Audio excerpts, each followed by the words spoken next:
একদিন সময় করে যাব তোমাদের বাড়ি, তোমার 3 মেয়ের সঙ্গেই দেখা করব, বিশেষ করে মেজটির সঙ্গে। পঞ্চায়েতের ঝামেলাটা মিটে গেল তো কর্তামা, তাই ভোলে বাবার মাথায় একটু জল ঢালতে এসেছিলাম। আমারও এখানে আসার কারণ এটাই অন্নপূর্ণা। সত্যি কথা বলতে কয়েকদিন মনের মধ্যেটা খুব অস্থির করছিল, কিন্তু সেদিন তুমি পঞ্চায়েতে ঠিক বিচার পাওয়ার পরে আমি একটু নিশ্চিন্ত হয়েছি, মনটাও একটু শান্ত হয়েছে। মহাদেবের কৃপা না থাকলে কি যে হতো। আমি আসি কর্তামা। অন্নপূর্ণা, তোমার কি আজকে খুব তাড়া আছে? ওই যে গিয়ে আবার হোটেলের কাজে লাগতে হবে তো। কথায় বলে ভগবানের দর্শন করে রোজের কাজে ফিরে যাওয়ার আগে একটু জিরিয়ে নিতে হয়। আমি বুঝতে পারছি তুমি ব্যস্ততার অজুহাতে আমাকে এড়িয়ে যেতে চাইছো।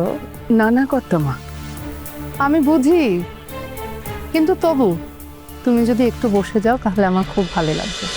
তোমার মনে আছে অন্নপূর্ণা, যেদিন প্রথম তোমার সঙ্গে দেখা হয়েছিল আমি কি বলেছিলাম? মানুষের সবচেয়ে বড় সম্পদ হলো তার চরিত্র, আর তোমার মতো চরিত্রের মানুষ আমার থেকে অনেক বেশি সম্মানীয়। আপনিও তো ওই সারা গ্রামের কাছে কর্তামা। মা ডাকটা কি শুধু মা বলে ডাকবো বলে ডাকে? আর তাছাড়া কর্তামা, আপনার সাথে আমার কোনো তুলনাই হয় না।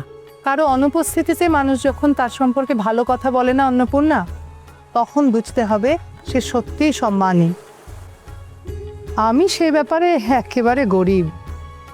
আমি জানি আমার সম্পর্কে আমার পিছনে কে কি বলে। মানুষ যা কিছু কথাবার্তা বলে সেটা কি চিনে জেনে বলে? সব কথার গুরুত্ব দেবেন না। মানুষের দৃষ্টিভঙ্গি তো পাল্টাতেই থাকে কর্তামা। এই যে আমি যখন আপনাকে চিনতাম না, জানতাম না, আপনার সম্বন্ধে কত খারাপ কথা ভাবতাম।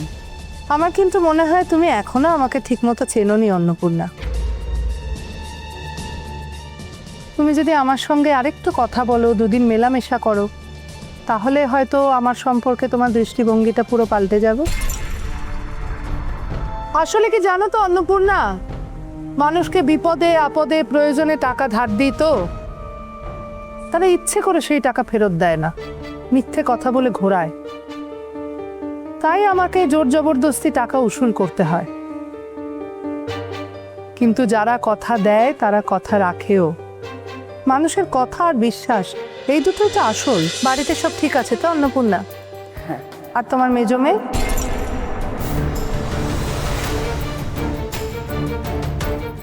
ফিরেছে। বলেছিলাম না সব ঠিক হয়ে যাবে, ঠিক ফিরবে। আসলে কর্তামা, আমার 3 মেয়ের মধ্যে মেজটির একটু মাথা গরম। ও রাগ হলে সে সহজে নামে না। যাক, ঘরের মেয়ে ঘরে ফিরেছে, এটাই তো বড় কথা। একদিন সময় করে যাব তোমাদের বাড়ি, তোমার 3 মেয়ের সঙ্গেই দেখা করব, বিশেষ করে মেজটির সঙ্গে। এত কথা শুনেছি ওর, অথচ আজ পর্যন্ত দেখা হলো না।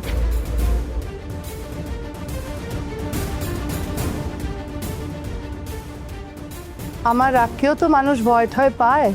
দেখবো তোমার মেজো মেয়ের রাগ আমার চেয়ে কম না বেশি।